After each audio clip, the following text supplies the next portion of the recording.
Valdosta is a town built on old traditions and institutions. The South Georgian city is home to many different cultures, and one would hope that would work towards promoting positive race relations, but that is not the case here. The evidence lies in the people and is buried within the very foundations of the community.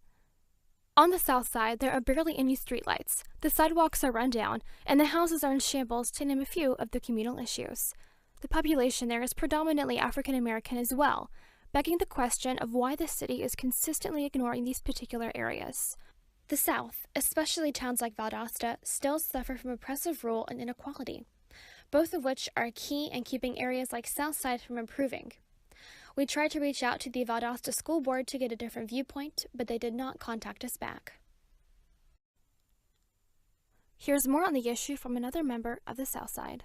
My name is Vince Jupiter. I'm an interdisciplinary studies major here at VSU, and my focuses are African American studies and mass media. Vince Jupiter, a senior interdisciplinary studies major, has lived in Valdosta for the last 5 years. Over the course of his stay here, the future director has mingled with individuals from all walks of life. Working at In the Game Sports, a local magazine, has put him on the sidelines of many sporting events in South Georgia.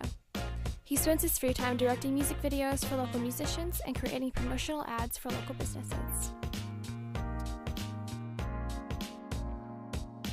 Some people just aren't familiar with different types of races. And coming to college, especially at an age like 18, you may not know how to interact with a certain type of person or a certain type of person from a different background. So because of that, people are very unfamiliar with a different type of person and just may not know how to, approach someone or, be a friend to someone. When it comes to inequality, I just feel, I feel strongly about it because I sometimes feel certain types of people don't always get, the same amount of opportunities that other people get, whether it be, white, black, Mexican, anything. I mean, it's just, in certain situations, not everyone gets treated the same, and that can go in almost any field, any area of study, any profession.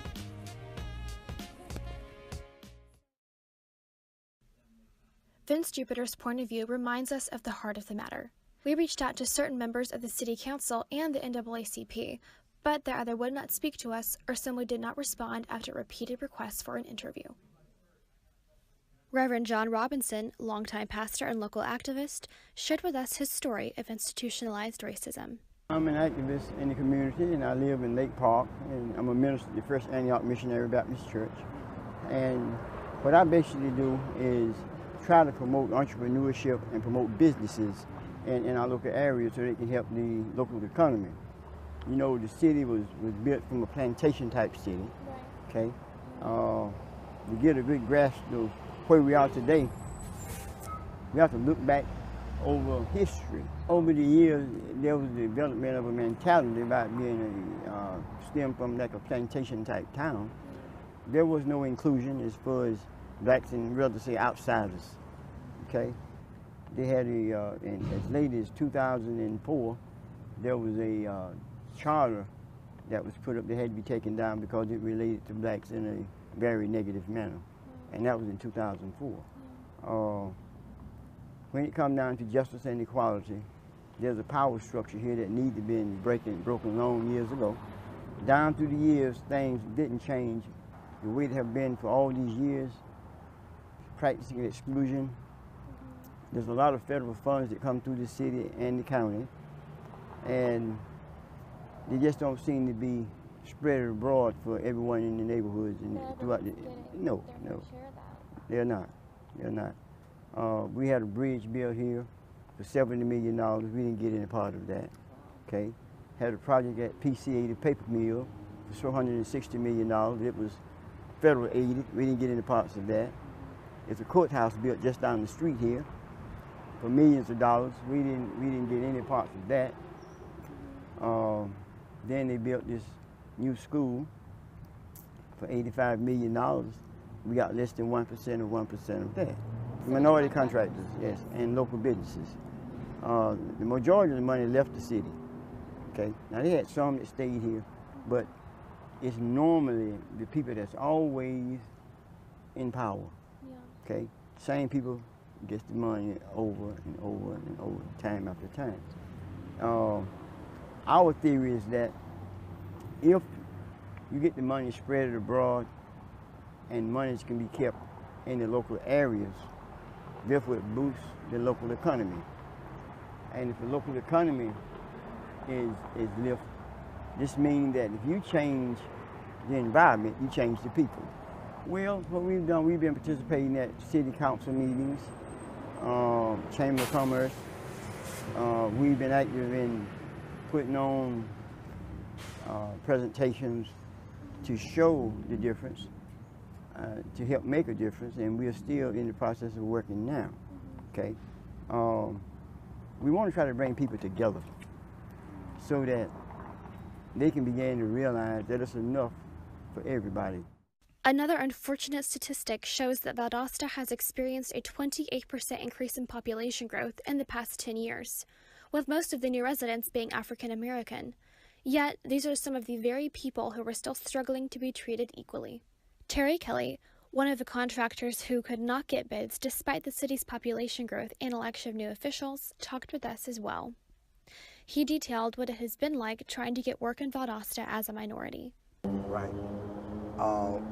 The work here in Valdosta, I've been here, as I said, all my life. I yet have did everything, the VSEP programs they have. Matter of fact, right down the street, I helped fund the very first gentleman was named Hunter. Hunter started the first VSEP program. And when he started it, I was funding it for the start, yet still haven't got anything. I've been here all of my life, and I yet have a job from Valdosta. And I've did everything. I'm licensed here.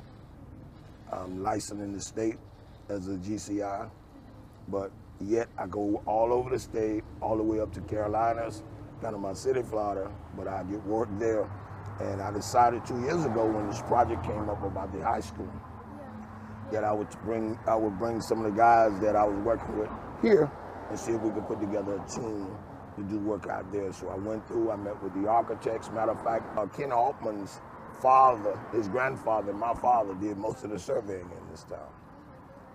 And then once they did that, Altman and I got together with 35 minority contractors to see if we can put together a nucleus that will work for us to do the new high school. We did everything that was qualified and asked of us to do. And once we did that, we bidded it, and I was the only minority contractor in this area to bid it.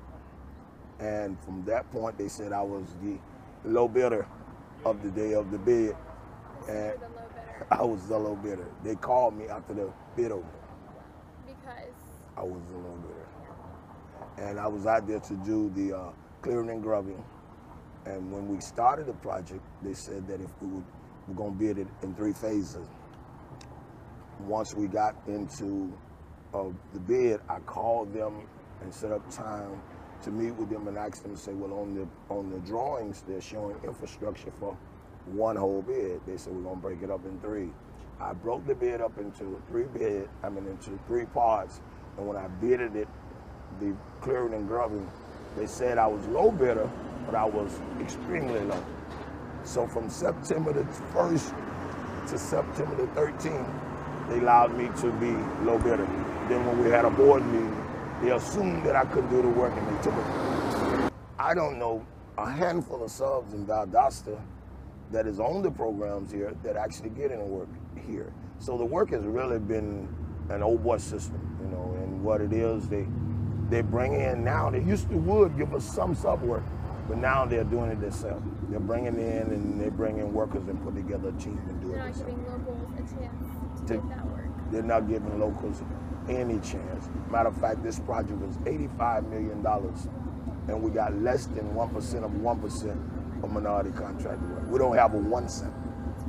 It's ridiculous. Plumbers, carpenters, brick masons, tile setters, painters, contractors. We have at least 4 residential contractors here that are minorities, and we probably have 2 commercial contractors.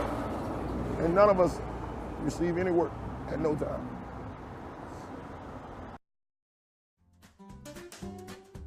Roosevelt Standifer, teacher at Highland Christian Academy and founder of Works for Good, talked with us on how to resolve the race problem in Valdosta.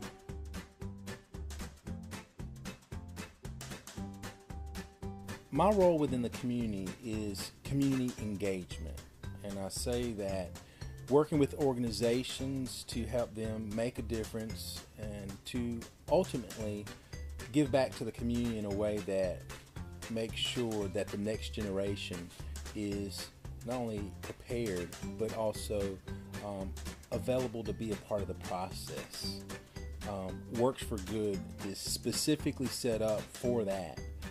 We would like to continue to mentor the next generation, but also provide access to opportunities, those opportunities that would allow them to grow in leadership, as well as giving them the opportunity to, one, interact with a diverse population, which South Georgia is very, what I would call, diverse.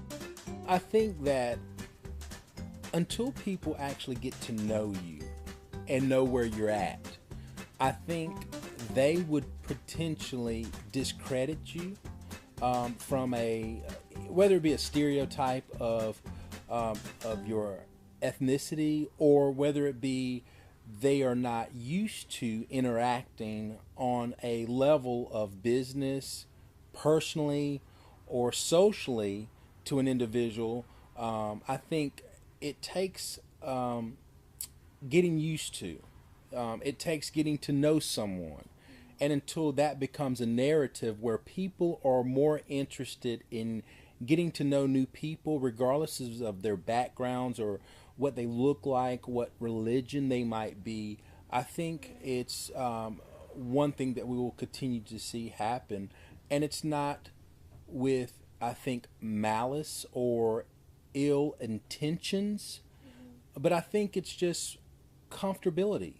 You're comfortable talking to people who talk like you, who look like you, who are interested in the things that you're interested in.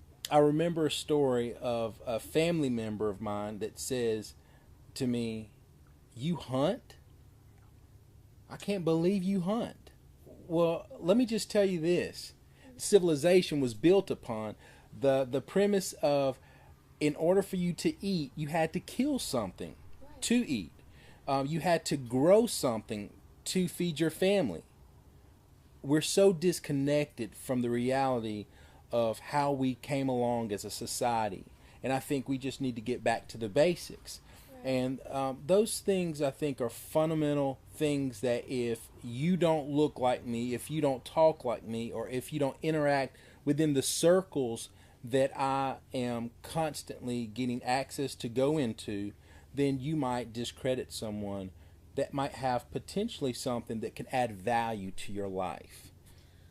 Being united as a city, it's a unity. Yeah, it's a twofold question.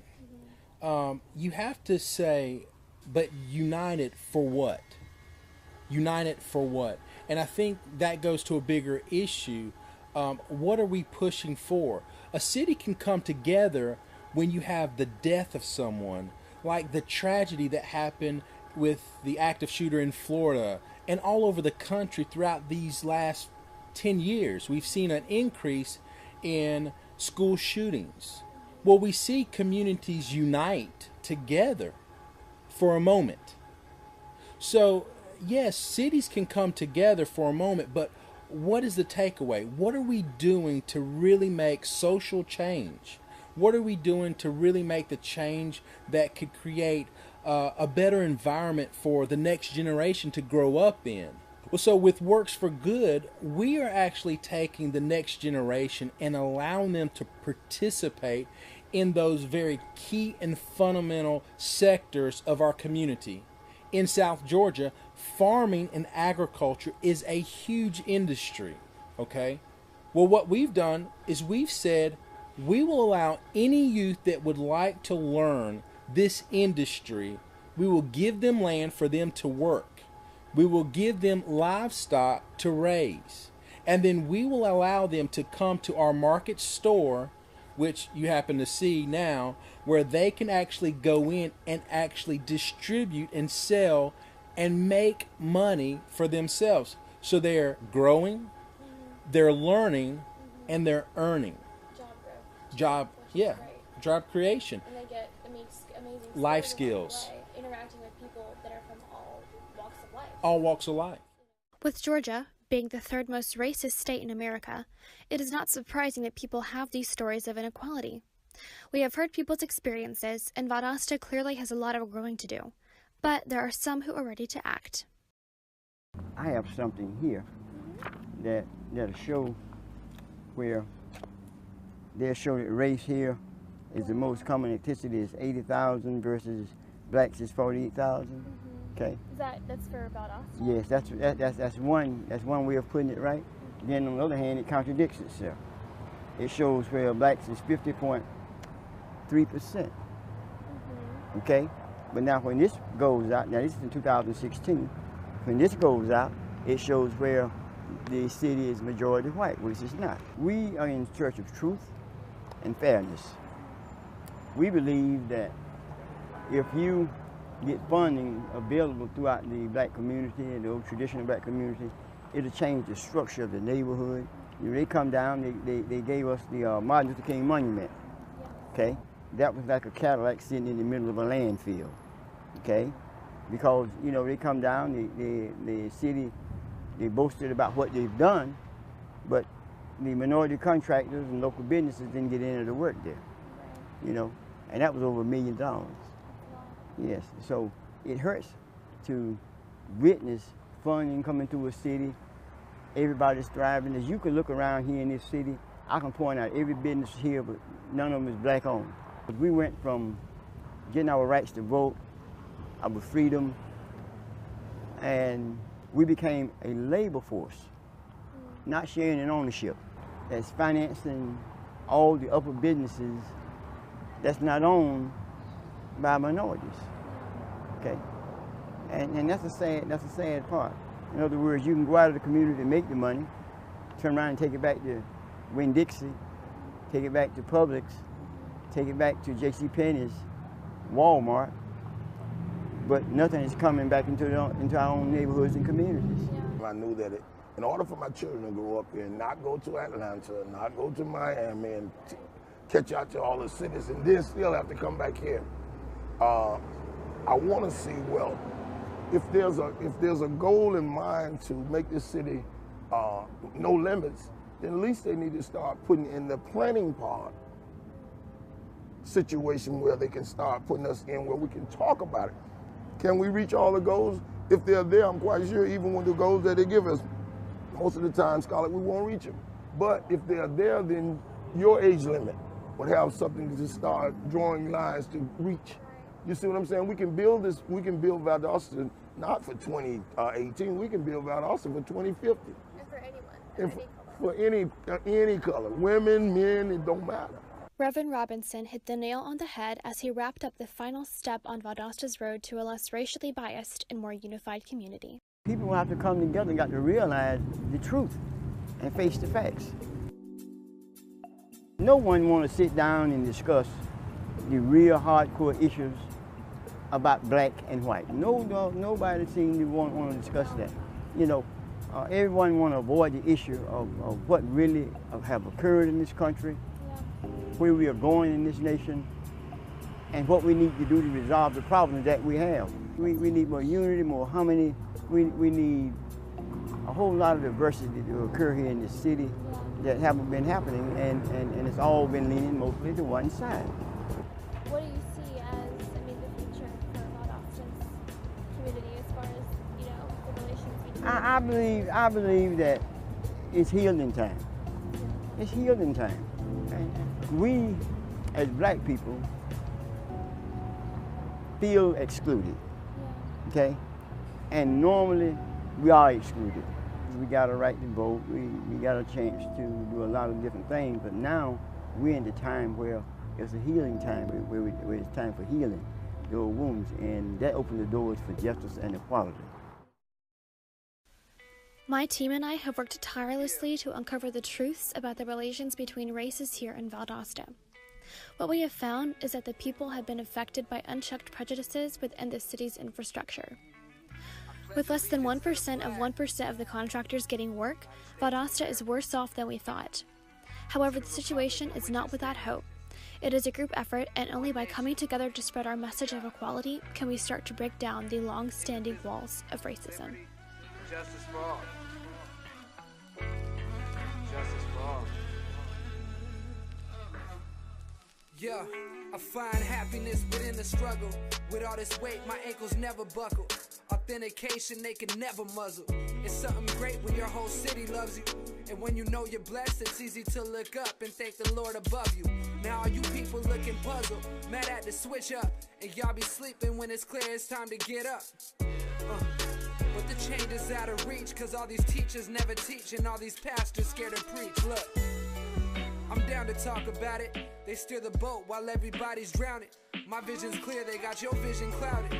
I love this life, so I'ma sing about it, while other men can only dream about it. I ain't lying. It ain't my fault you took a different path. Look, it ain't my fault you never did the math. Yeah, that picture's grainy, should've hit the flash.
What is the documentary? What's the purpose of what's We're talking about race in some aspects and how it relates to the community and the fact that I think we need more community in Valdosta. And that's the overall idea, but I can go into more detail about it as well.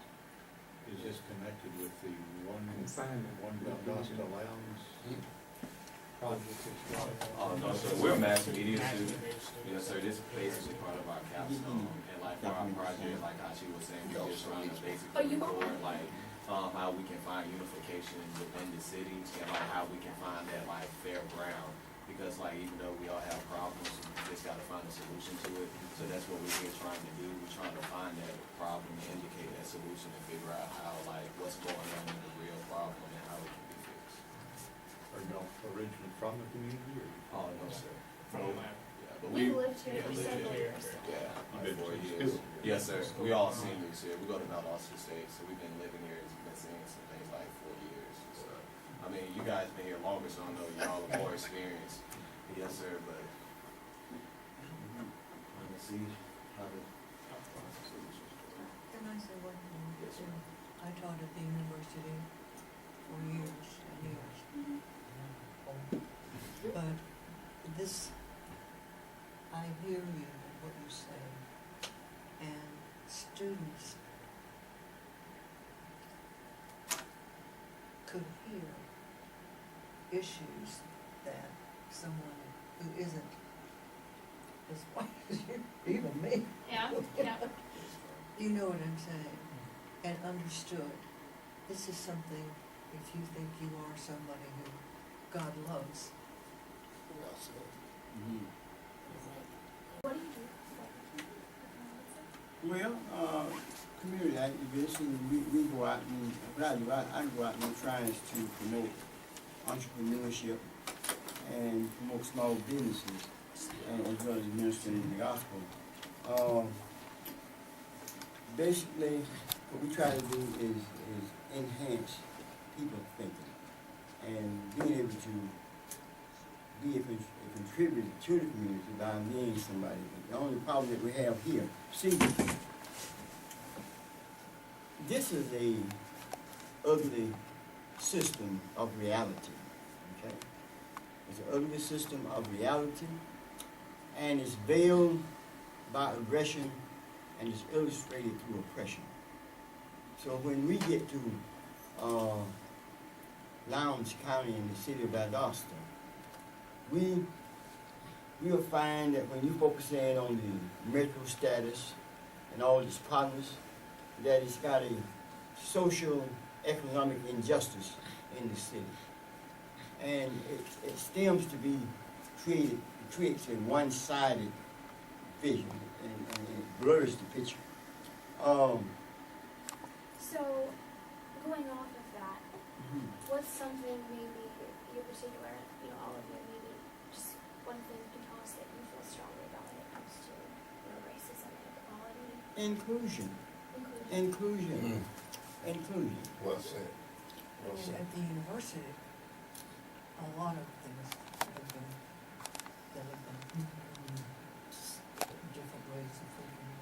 If you're African American thinking, no, if you're not, and it's been wonderful. And I've taught there as well as, so that when groups would have God, you, people begin to hear each other and hear how they address something that is not what God wants to have going, if you don't mind my saying. That's Okay. That was great. Does anyone else want to add to that? Can I get you to repeat the question again? I want to Sure. say something. What's something maybe you in particular feel strong about when it comes to racism and equality in that respect? Okay, what I feel is, number one, that the Bible talks about ignorance, and God will not have us ignorant. And the news media in this area and the organizations in the city governments seem that they make an asserted effort to keep us all ignorant. That means they keep the information away from us. They have contracts coming down, they won't tell us about them. When blacks and white people, Mr. Elders, speak at public meetings, the beef of what he delivers on behalf of the oppressed, the editor, the reporter don't get it in the paper to inform the people. Therefore, the people are operating out of ignorance because the information is not being disseminated. Now, they don't know. Now, that's not only the Valdosta Daily Times, you're talking about all media networks. And so one of the major things that I think that is killing this area here, and I think the power brokers are aware of that. This is why you only have one newspaper here. Local newspaper, one. And it is so conservative and so one-sided. It's almost like there's nothing for the black community to educate themselves off of. Case in point, go to Americus, Georgia, go to Macon, not to mention Atlanta, or Savannah. When you go to these municipalities, you will see a little place like America got 4 to 5 newspapers over there. 3 of them predominantly black. Something that is entering the black community, not only there in Americas, but all around. But Valdosta, we just don't know. And so I think that the information must be disseminated, and that deal with economics, as my brother here said, Roswell said, this news media, we got to find a way to get the word out to the people, because we deal with a group of people who really just is like knowledge. And what the book says, where there is no knowledge or information, the people perish. And we are perishing here. Yes. I was a professor at the university, and we had like this, maybe another one, brainstorming session.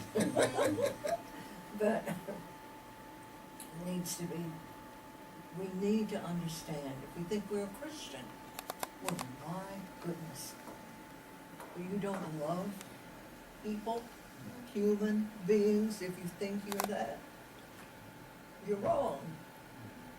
A lot of what you got in this town too, I think, is an extreme case of power. You know, I grew up in Tennessee. That's really the underlying part. I grew up in Tennessee, and community very similar. It's not quite as big as this, where that was their deal, was power.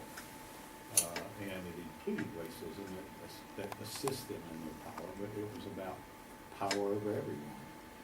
And this little county,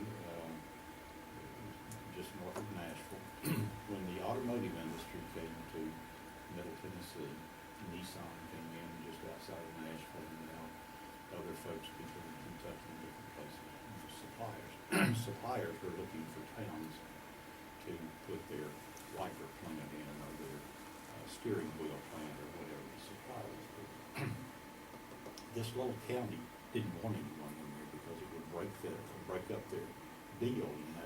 Now these are jobs for people. They were jobs for white people and black people, and you know they just basically rejected that.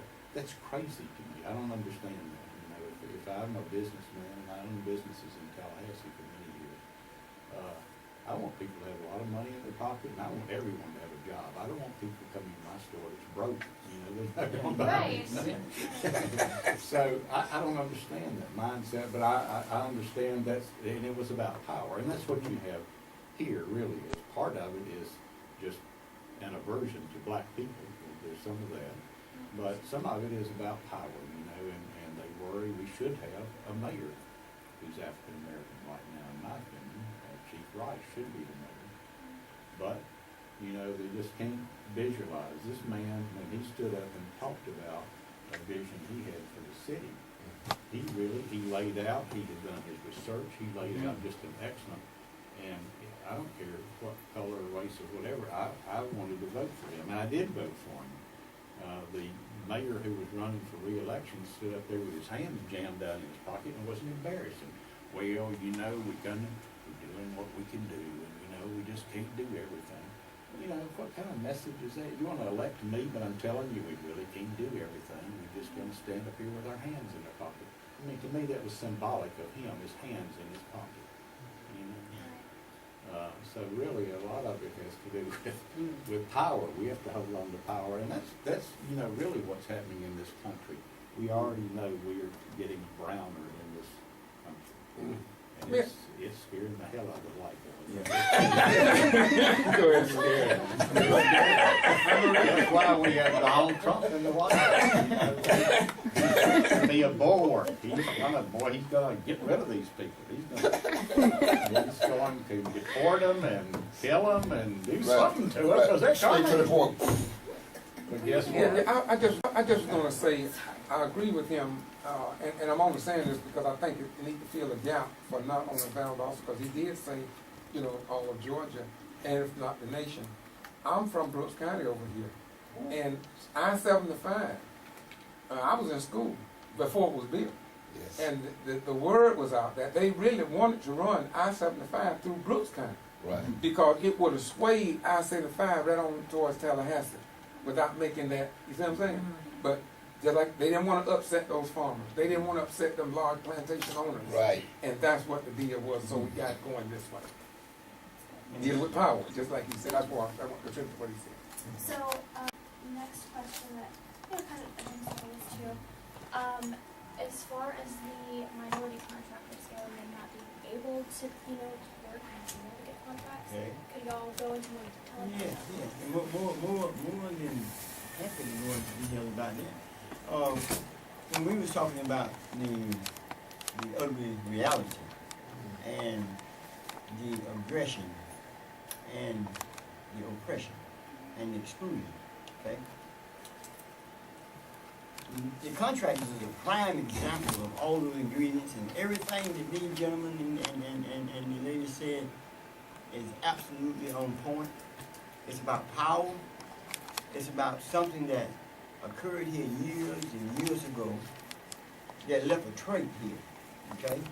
And that trait comes from slavery, okay? It comes from slavery.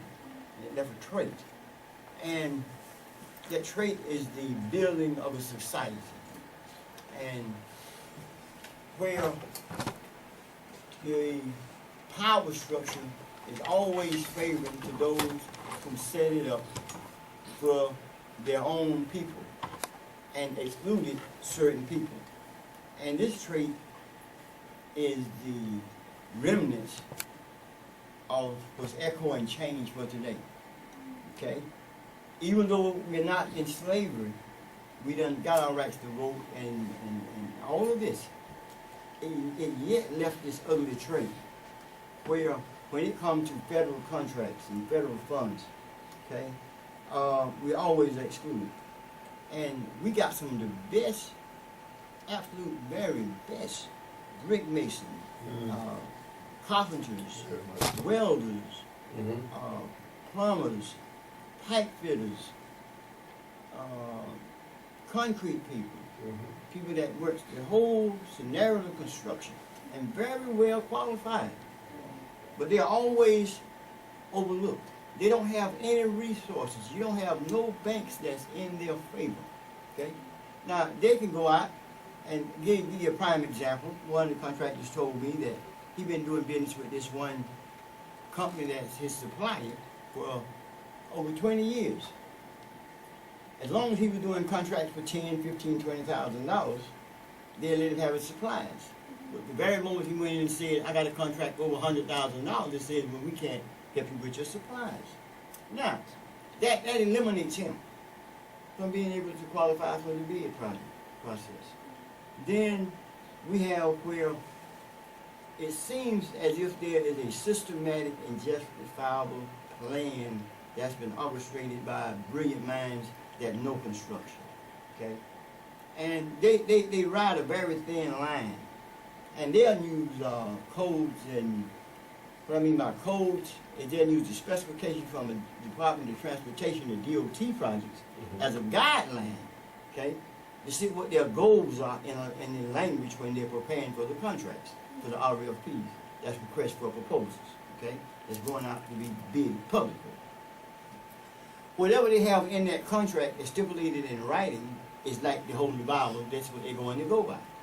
So they'll use DOT goals, okay? Now, are DOT goals fair? No, but they're legal. So they'll set the goals at 5%. They'll set the goals at 15%. Maybe sometimes as much as 20%, but very seldom will it be 20%. And the goal needs to be around 30%. Okay, then they'll say, when they use the word minority, okay? Now, minority don't necessarily mean just a particular race, it means any ethnic group, okay? Exactly. Now, what these guys do, here, say if Mr. Bob here decides he go into business and he got a business going and he want to qualify for DOT, he'll turn the business over to his wife. Then it becomes a woman-owned business or there's a minority business, and therefore he's still competing. Now he may have $10 to $12 million or more. Okay, well we don't have that type of resource. Then he'll come in, he'll get the bid. Now, okay, his equipment most likely could be paid for. My equipment is not paid for. So I got to put into my bid factors the consideration that I got my vendors that I have to pay for the rental or payments. Where he can come in, he can cut his prices because all his equipment is paid for. Okay, so all these strategies plays a role. And then when it comes down to the legalities, the cities, the counties, the states, they have no interest in this part. Now, if you get monies to flowing back down through the communities, okay, you change your environment, that changes the people. Now, when you are excluded from projects that they built a new school here, and the school will be $135 million. First phase is $85 million that they spent in the very first phase. How much of that did we get? We got less than 1% of 1%. We got less than 1% of 1%. That's a disgrace. Okay? They built the bridge, that new bridge they just built, okay, for $70 million. We didn't get any funding, and it's a predominantly black community. And they didn't get no monies out of it. The first bridge you built, the Patterson Bridge, didn't get nothing out of that. They built the new courthouse. They didn't get nothing out of that. In 2013, the PCA, the paper company out there, the paper mill, the pulp mill, they had a project for $460 million. What did we get out of that? We didn't get nothing out of that. Now, out of all these millions and millions and millions of dollars that's flowing through the city and the county, it's unjustifiable that a feeding resource such as these communities that's employed people that's working and buying all the byproducts and all the commodities off these store shelves can't participate in these projects, these federal funds coming through here. That's a shame before God. You know, what needs to occur is it needs to be a healing process, okay? A healing process. And that's to make things be worked on a scale of equilibrium, okay? Where the scale is tilted one side and where the scale can start to balance itself, okay? It's not that we don't have people that's qualified. The banks here is only for the rich and the wealthy. The power brokers that he was referring to, they have been playing with their political puppets for all these years, okay? The guys going to get in office, the puppeteer, he has them to do just what he wanted them to do. And it's disgraceful.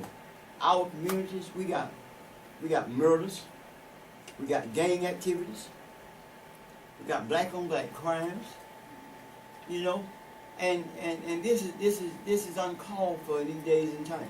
Now we got some people that's just getting on board on some of these councils is going to help bring about some drastic changes. That's why I was talking about these building process. That's on the city and on the county. And they're going to be pretty aggressive and they're going to be effective. But the public have to be educated, like our black media, you know. He's the only one that the Get to Free Press is the only one that comes out and do anything as far as getting the word out to our communities. Other than that, we are left deaf, dumb, and blind to the times. There's nothing there for us. We bring investors in it. These power players make certain that they don't be able to play ball in their arena. You know, so it's very good what you guys are doing, and if this be part of a national network, we're going to be known that some attention needs to be put on this, not only just in Valdosta, but throughout this nation, that it's an economic problem, and it's a social economic problem. If we get monies to flowing through the communities and you change the environment, you change the people. There's an asserted effort to undercut any inspiration or inspiring things to come into the community. This is by design, and it's manufactured. A lot of areas are put in this position intentionally. They're putting forth the effort, they're putting things in place to help these things occur. They're not doing anything to uplift. And what bothers me about it, it seems to be played down as well. You know, they don't want anything. That's why I use that LCD term.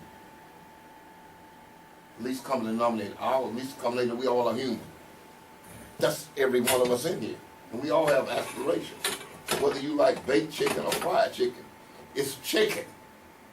In other words, it's a commodity. Why do we do not approach it on that level?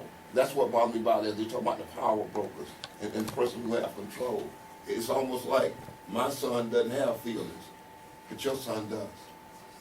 So we got to remember that even we must go to asserting ourselves in a manner we haven't did before. And this is what this is about. The black contractors, they're more than qualified. But as I found, and he knows, on jobs we worked on, we had to train people that were making more money than we were. I had to train supervisors who were over me, and it was an asserted effort when I put in for the job. But then, well, you know, you can't supervise white workers, but you can train them. You can't be over this manager, but you can train him how to order parts and what to do. So it's an effort being put forth from the top down, and it continues to go. When I go to the companies, I knock on the door and talk to them. the plant manager and stuff, I want them to start a program to empower these young men who have the aspiration to be more than an unskilled laborer. Because see, that's where the power is at, the skilled labor. That's what everybody tends towards and go. Why? Because we need the welders, we need the electricians. A guy pushing the broom, so what? We're entrepreneurs, each and every one have something we can bring to the table, but we're not allowed to present it. And that's the case. And he made a very strong point of it. Well, if these young men would tell us a little bit about what they saw when they got here in the last 4 years, different from Atlanta. I'm very interested in that because let me just say this. I have talked to some young black people that say, well, you know, my grandfather marched with Dr. King, my dad was involved. It's all taken care of now, everything. And they had the sense that it all got cleared up back here in the 60s and 70s and 80s. Really, you know, we're going the other way. We made some progress. Well, I'm not from the Atlanta area. However, I'm from Macon, Georgia. However, we gotta first establish that racism is everywhere. It doesn't matter where it is. It's kind of deeply embedded within our country. It doesn't matter where we at. However, in Macon, the difference is, I guess, I went to private school with. I was the only black guy who graduated out of my senior class. I've been around kind of like white people all my life, ever since 2nd grade. Due to the fact, because I'm from the hood and everything, and my mom thought that was kind of best for me to be around that culture and be around that group of people due to the fact that, you know, I won't she didn't want me to, I guess, be too black, but then again, what is too black, what is too white? You know what I'm saying? That labels cause division. That's our main problem. Yes. We have labels on everything, like how you were talking about the Baptists and the Methodists, why we all just can't come together. Yes. That's one cause of division, is the labeling. But once I started coming down here, I noticed, we were in an interview with, I think, Dr. Williams, and one thing he pointed out was the separation and the segregation that's on campus. And which is very true, because if you notice on campus as a teacher, it's white people only hang out with white people, black people only hang out with black people, Koreans only hang out with Koreans. And you know, segregation was supposed to end 40, 50 years ago. That's not too long ago now, people doubt to realize. However, it was supposed to have been deceased. But we have to think about our backgrounds. We got to think about where we come from. We all come from different backgrounds. You know what I'm saying? My mom taught me to love everybody, to respect everybody. However, some people come from backgrounds okay, you don't need to talk to these certain type of people. For instance, with white women. I remember in private school, specifically, basically some white girls wouldn't talk to black guys in a way. I mean, I don't see color, because love, it doesn't have a color. However, some white girls wouldn't talk to black guys due to the fact that they were black. However, that results to money when you were talking about. Now, if I was a black guy with a lot of money now that came from the other side of the fence, things would probably be more, more lenient due to the fact that I didn't have money. I come from the hood and stuff. I guess I don't meet those characteristics to proceed a interracial type relationship. That's why I guess I've never been into an interracial relationship, due to the fact that with me, like I said, I spent majority of my life in private school, so I saw all kinds of rich people and all that having stuff that I don't have, wishing I did, but I have to appreciate what I do have.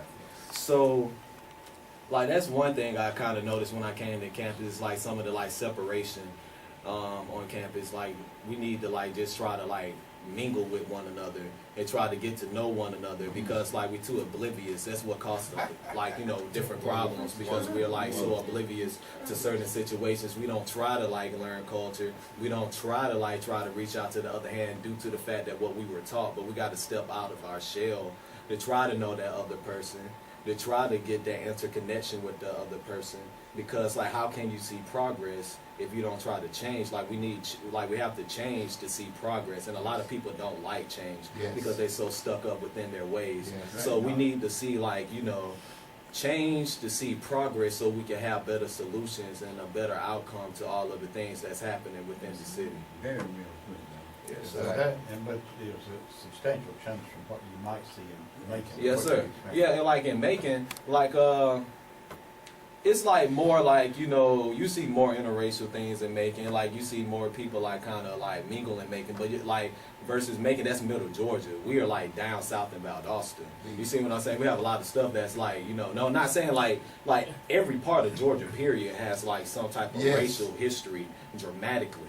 However, like, you know, we're in Valdosta though, like, you know, like a lot of things happen in Valdosta versus like kind of like in Macon, like with like Mary Turner and Kendrick Johnson and all these other things, you know what I'm saying? And like I guess that's what I have to say, like with the difference between Macon and like Valdosta. There's like more like diverse, a little bit more, not like much, just a little bit more diversity in Macon. Larger population. Right? Yes, sir. Exactly. It is a larger population. Yes. Exactly. So like that probably has something to do with it as well. So with it being a larger population and having like I guess more people coming in and out of Macon versus like, you know, Valdosta, I guess that has something to do with it as well. It was just like a kind of a different feel. I was like used to it, but you know, it just made me open my eyes up more. Let me put it like that. I knew about it. It just made me like more, you know, recognizable to the situation. I've heard about it. Say magnified brother 100 times over. You have some comment to? You have some comment to? Me, I'm actually from Atlanta, Georgia. I grew up on the south side, Riverdale. I don't know if you guys are familiar with Riverdale, Georgia. I'm from straight out of Riverdale, Georgia. But my dad lived down there. My mom lived on the northern side of Atlanta, which is like the Buckhead area and all that. So I kind of got to see a big difference. But me, when it really hit me is when I went to high school. So it's like I grew up on the south side. It always feels like, you know, the southern side of this town is always the worst part. I always see, and I even noticed that here because like I came from Atlanta, I came here, met friends here who were actually from here, and you know they went to Lounge and all that. They knew Kendrick, everything, and it's like they were the first ones to kind of take me to the south side here, and I just kind of noticed, and I was like, it's the same. How he was saying it was everywhere, but the only difference between Atlanta and Valdosta was like more like the job opportunities. Because you know you have a lot more corporate jobs. You got NFL teams, NBA teams, MLB teams. So you have, and when you look on an NFL team, most of the players are what, black. So it's like you got more people with money, but they're still being treated as, you know, African American in the coop. You know what I'm saying? Just because you know you're driving a Bentley, to them you're still black in the coop. So it's still things that's gonna happen to you. So, but really the main difference that I seen down here was like he said, I was just more open to it because when you're in me coming from Atlanta, it's like 8 million people up there. You see what I'm saying? So it's like the way I was seeing it was like it made it seem like it was okay for us. Like they made it seem like it was okay. Like you guys are cool. You know, whites go to school with blacks, but then when you kind of dig deeper into it.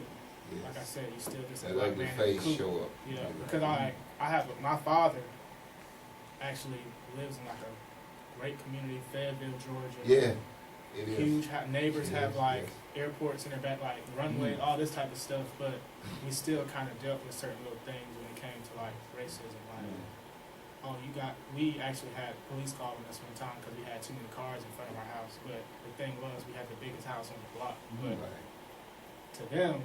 Like I said, you're just a black man.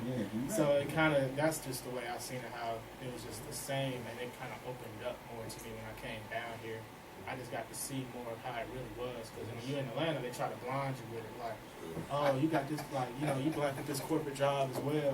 You driving the same car as me. But still, the color of your skin, to them, is just like, just letting you, we just letting you go. It kind of piggyback what he was saying, just to like extend it a little bit. Like I used to work with continuing education on campus and stuff, and I was the only black guy in the like facility, black male wise. We had like 2 other black girls. However, black male wise, I was the only one in the facility. And with continuing education, I deal with like a lot of kids, so it was like a lot of like white kids. It wasn't that much like that many minority kids. However, once I first started the job, I never forget like one girl. Her name was Ellie, or is Ellie, excuse me. She's 6 years old. She came up to me and she was like, "Are you from Africa where they kill people?" And I was like, "Oh, what do you mean?" And then I get every day like, "What NFL team you played for?" what NBA team you played for, and stuff. And I'm like, well, okay. So, but however, I couldn't get mad at them because it's all started in the household. Yes. You see what I'm saying? So we gotta watch what we teach our children in the household, because you know what I'm saying. That's the pinnacle of it. That's the foundation.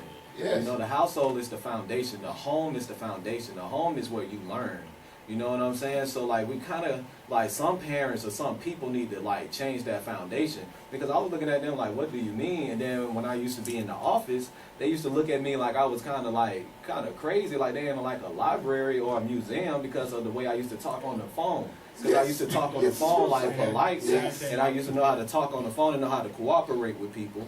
Now I guess they weren't used to like people like me knowing how to cooperate with different people and knowing how to like talk on the phone and stuff, communicate well on the phone. I guess they thought like, you know, I was just not gonna speak, you know, correctly.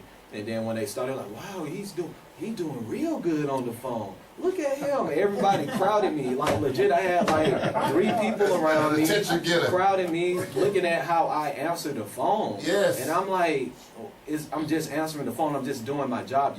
Don't you do it? Yes. You know what I'm saying? Like, that goes back to labeling. Like, you're labeling what I do, and now you causing that tension and that division. Yes. You know, like when I went in private school, like dressing wise, like when I come to college, I have like a button down polo and probably like some spares on. Now they saying I'm dressing white and stuff, because I adapted to that private school culture. I'm like, why I just can't dress appropriate? I mean, like, so they put in like labels on like clothing, on words and everything, like speaking black, speaking white, and all that. Speaking correctly is speaking white. What that's You're so not bizarre to me. You see what I'm saying? Like 2 black for the white kids, 2 white for the black kids. Yes.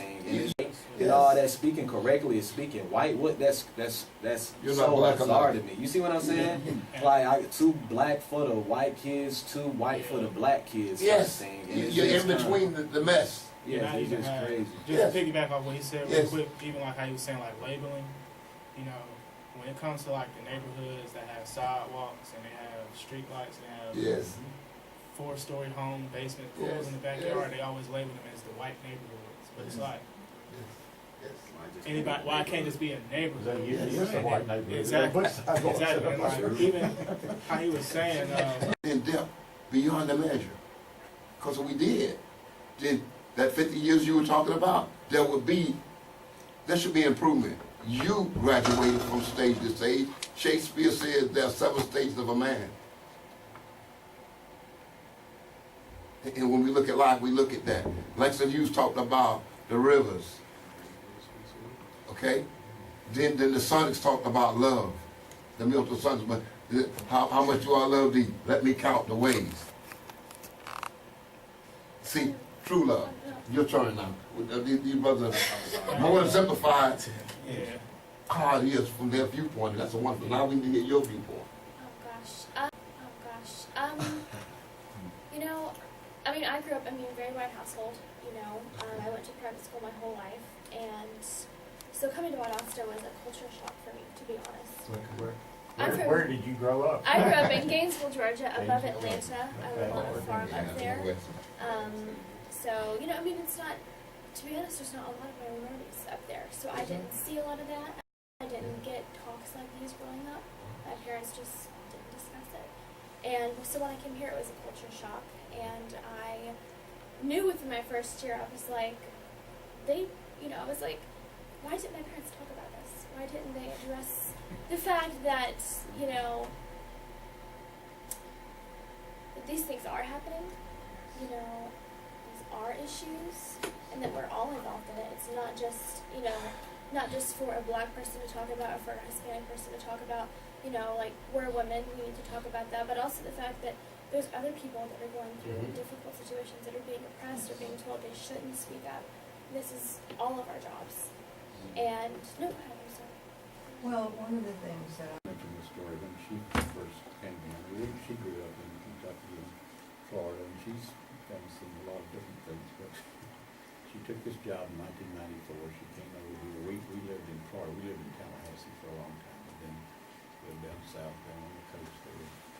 She came home after a few days over here, just started the job, and I said, well, how is it? She said, well, I like the folks in the department, and, you know, the school's nice enough, and so on. She said, I think be okay, but I just want to say one thing.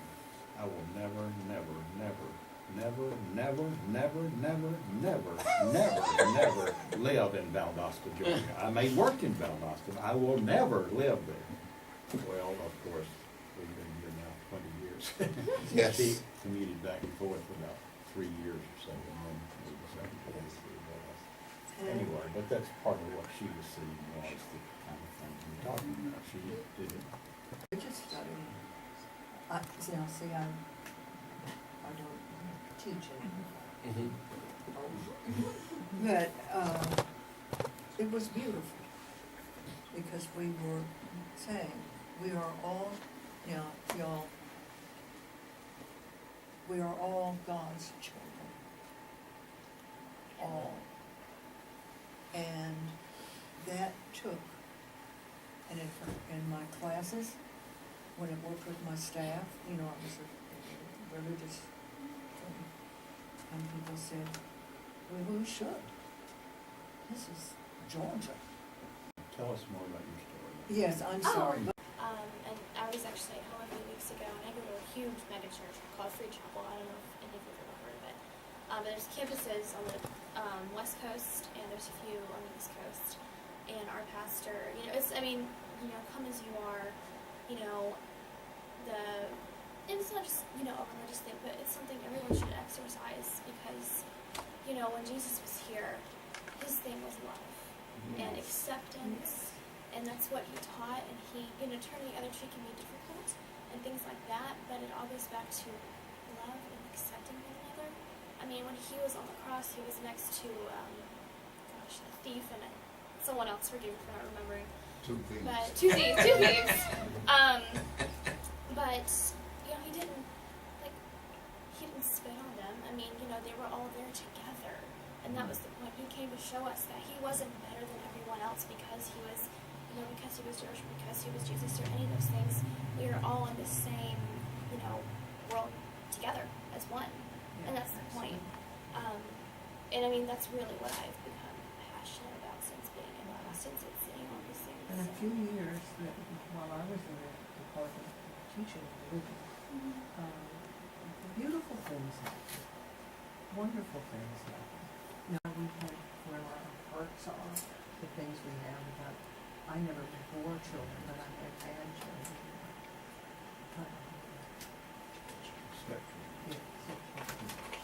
Well, like you're talking about, there's no baby born a racist. It starts in the home. Talk to be racist. No, you go ahead.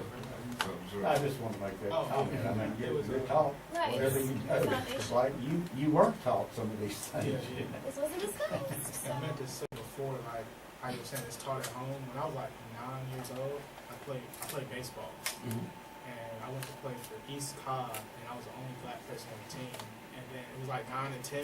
That's how they broke up the team. Yes. So it was a 10-year-old white boy on my team, and he asked me, he was like, "Are you okay with this?" I'm like, "What do you mean?" And I mean, my mom always taught me not to judge, accept everyone for they are. So I don't understand anything what he's talking about. I'm 9 years old. And he was like, "Are you okay with this?" And he was talking about me being the only black person on the team. Right. And it kind of just showed me well, what are your parents telling you? Yeah, it's and then it's crazy how, I was saying how things get blinded. Yes. For example, you're in a black community that doesn't have street lights. Yes. Or they don't have traffic lights. Yes. But a black person is the one who created that. You see what I'm saying? And then you even have baseball, for example. Well, that's not even a white sport. Amen. But they make it seem like it's a white sport. It's just, if you really do your history on it, it's a sport that was made in the Caribbean, which is mainly all black. So it's just kind of the blinding stuff. When he was saying you don't really know information that keeps stuff from you. It means not knowing. It's not that you ignorant does not imply what's to be done. It means not knowing, not aware of. Yeah, exactly. Go on and on. Religious aspect. But continue on. I got diagnosed with terminal cancer. And sits on death row every day of my life. I was once the lead plaintiff in a civil litigation that lasted 12 long years called the racism. Okay? And Manuel Norrie was in the basement in the trial. I had the same jurors that Norrie had. when they were shooting in the courthouse, my case was being tried at that time. Racism has a very, very ugly effect on our society. Now, even though I was diagnosed with terminal cancer, when I weigh them out, racism eats on you just as bad as terminal cancer. That's right. That's right. It is. And it's something that has to be dealt with from all points of view, from religious and non-religious points of view. Yes. I love the way you guys express yourselves today, and how clarified it is. Like you was painting the picture. Yes. Okay, that you can physically see in your mind, as you guys were describing what how you feel about changes, and you're absolutely right. And George Boston Ryan's here that he was saying about him being the media word, if it had not been for him putting the word out, we would never hear anything. And that this is going national or international when the documentary is done. I believe that you need to have an interview with him on some of the things, some of the cases. We'd like to get all y'all's contact info, just in case we need to contact you.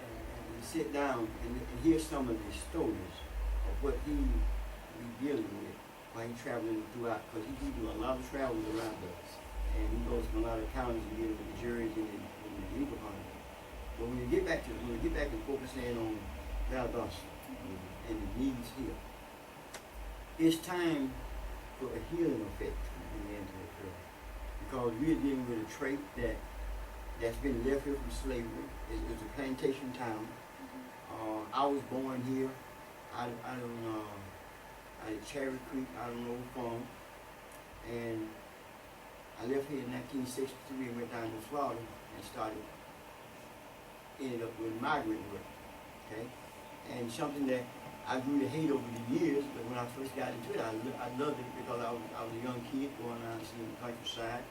But I found out there wasn't no future, there wasn't a life. And then after I got into my adulthood and began to have a family, I have 4 sons. My oldest son got a degree in psychology.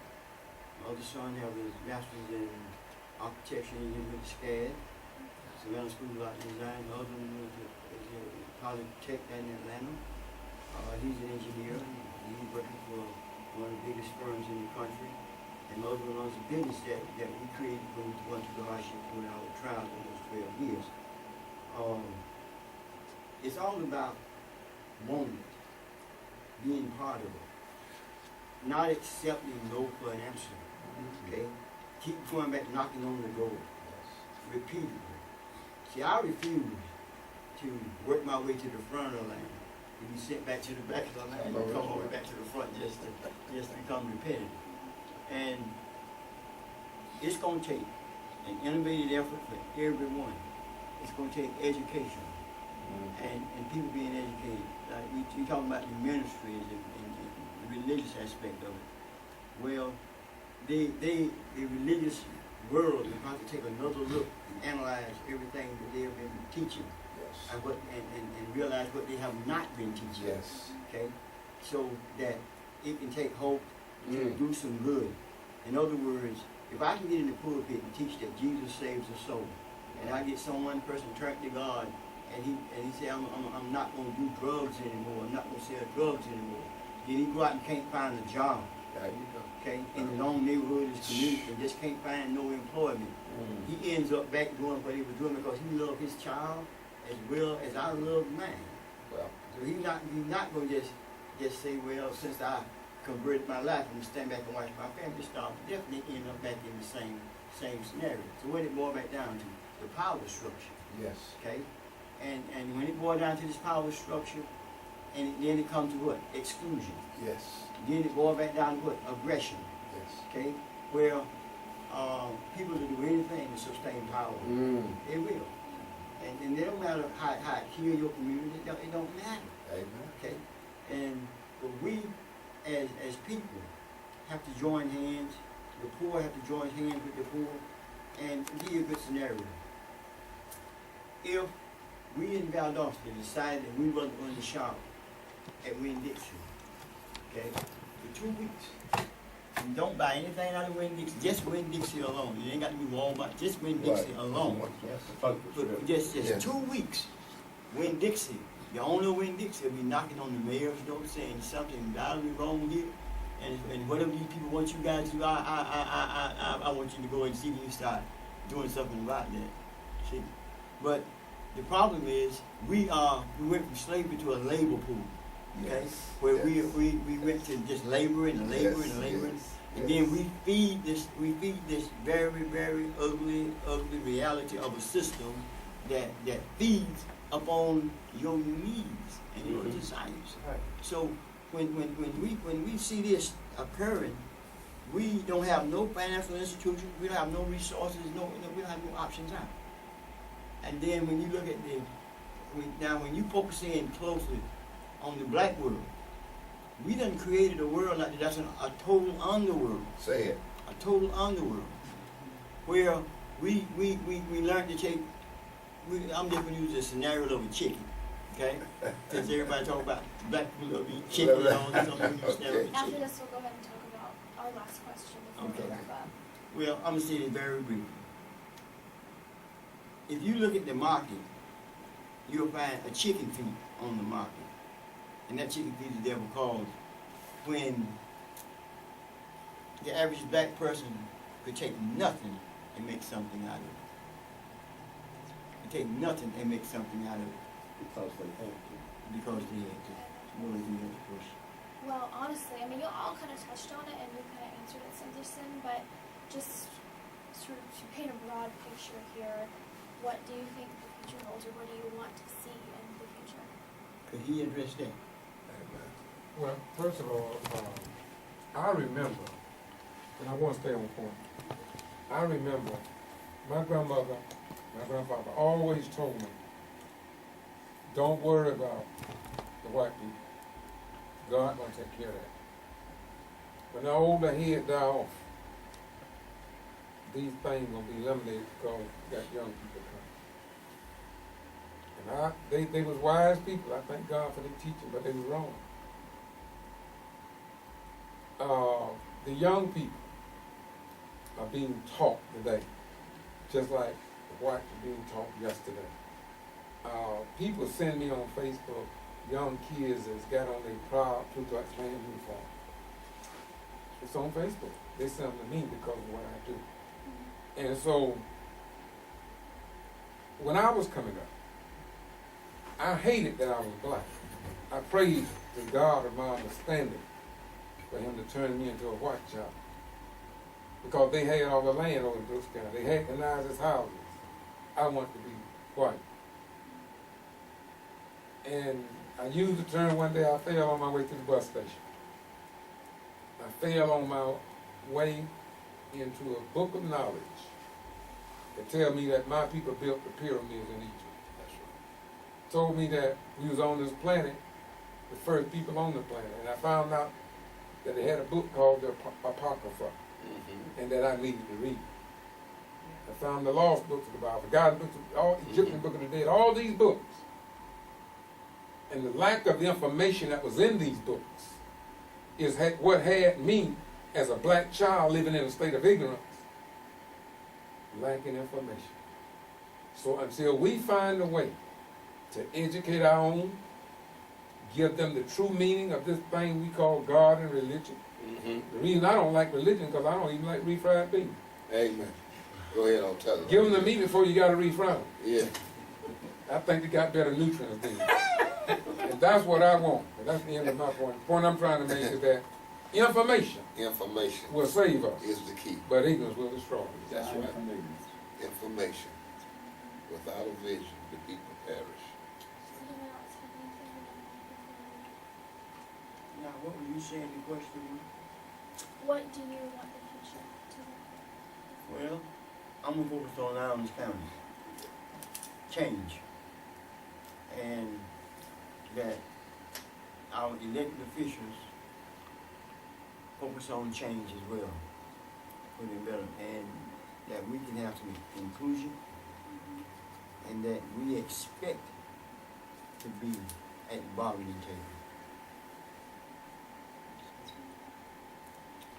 this is just a thing that came into my mind at the end of the class, at the end of this semester. Thank you. But the kids hugged each other, and it was just normal. I mean, it was natural. It was natural. And people would see if they're going to be in that same teacher the next time. This is at university. I'm not going to take up more time. But the thing is, it can happen. And we can cry if you have something happening in your family and you're crying or hurting. I would cry, and I'm a crier anyway. But when we hear each other as God's, I'm sorry, maybe I shouldn't do that, but as God's children. Well, as John says, basically the power structure needs to be broken up, and part of it is electing people who think like we do. You know, I'm disappointed at the election that just held yesterday. Ms. G.B.R, who was a Democrat for the seat 175 of the Georgia legislature. Looking at that, she's going to run again in the fall. She said she came by my house the day before the election. She was knocking on doors when we talked. But we can beat that guy, but we've got to get people turned out. We've got to get people informed, like you're talking about. Ignorance is killing our country. I have a speech that I copied that, I don't know if you're familiar with the name, Big Brzezinski. He was in the Carter administration. His daughter is Mika Brzezinski on Morning Joe on MSNBC. But he's very, very smart man. He was a national security advisor and diplomat and so on in the government for many years. He gave a speech, he passed away last year, gave a speech a couple of years ago in which he said, we have many problems in this country, but we will not be able to address them because of the ignorance of our people. He's talking about all of the people. Exactly. And he said that's what's killing this country is ignorance. And let me say this now. I want this to be the last thing I say. We'll make this the last one. Yeah, okay, but I'm sitting here and we often criticize other people. Yes. I'm sitting here and I heard the phone ringing over here somewhere in the building here. And I'm saying, won't somebody turn off this phone? So they just keep going off. That's very impolite to be at a meeting. I'll turn mine all the way down. That's what I'm giving myself credit. I said, I'll turn my phone all the way down. Now, why couldn't they just turn their phone off? And he had to tell me it was mine. Oh my goodness. and so real naive. Yeah, he told me, I'm wondering, and looking at him, looking at everybody else, and like somebody bought it. In other words, so we got to make sure that it's not us. We have to look at ourselves. Yeah, you can take a look at ourselves. Well, that's a marvelous statement you just made. And so I want to end on that because I tell you, I'm sitting there trying to point fingers and I should have kept my fist closed. You were ignorant to the fact. Absolutely. I'm ignorant to the fact of what's going on. That you summed it up right there. Yes, sir. Well, the power of George's work, though, is not his cell phone, but is the video that he takes. Because, we can all go to a meeting somewhere and then we come back and we have a different story about what was said. Right. And you can do that with a video, but it's still the video. This is what the guy said, and this is what they said, and this is what happened. Visual association. And please, let me break my what I said a few minutes ago. I guess I'm talking more than most of them. But I commend you. Let me tell you why, if I may say this. The reason I commend you is something I've learned in this world. I don't mind giving credit the way credit is due. I just criticize myself now, but I'm going to do it again. I remember with Dr. Aaron Santos, Mark George, even Lee Touchton, although she had a different second thought on her movement and whatever. But white people is out there coming to our community to do what you're doing here today. And it hurts me in a way. But at least somebody is willing to get this stuff out. Commend you guys, don't get me wrong. No, commend. But I'm gonna tell the truth. Because I believe I don't look at the Bible like a lot of people. Yes. I look at the Bible as breath, air, sun, moon, star. That's how I see it. Yes. So if you say The Bible says, John 8:37, you shall know the truth, and the truth shall set you free. But guess what? If you don't have no truth, everybody's going to be enslaved. That's where I see it. So that's right. So give me truth. And you cannot say you my friend. And you don't give me truth and you know I'm in error. If you're a Muslim, bring it on. Assalamu alaikum. If you're a Jew, shalom. If you're whatever, bring it on, brother, because I need it. I'm on my way to wherever I can get. I think what he basically saying, and I like you guys' viewpoint, self-examination. The gun been fired, go. You know, and freedom is not based off of prosperity or finance. It's whether you're here. If you're free up here, then the rest will come. But see, so many of us are bound here mentally. It's a mental thing. Well, that's a good question. I was actually going to ask you, Reverend, and anyone else who can jump in, if it was, or if you had pictures that we could use that I could actually put into the film itself, not just recordings, but like photos that you could send us. I don't know if you have anything like that. We have my email, because I know I sent you an email with the questions, so whenever you can, if you can find something, I would appreciate it. Excuse me, Senator Blaine, it's a deal.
This was so fabulous. I mean, just information. And I was a professor of religion at the university, and it was wonderful. At first, it could be a colored pop. This is the Get to Free Press, and we report what others ignore. This is your First Amendment right to know without whiteouts from a controlled news media whiteout network. And we are located in Valdosta, Georgia, and we are here to inform, educate, and persuade if necessary. Always keep that in mind. Moreover, I want to say to you that as a community, state, nation, and world, we are not who we claim to be, but who we prove ourselves to be over a given period of time. And if we are a liar, time will tell. And if we are a racist or a hater, time will tell. And our righteous and holy God already know. So you are only fooling yourselves. Again, the Ghetto Free Press. I'm George Foster Rice.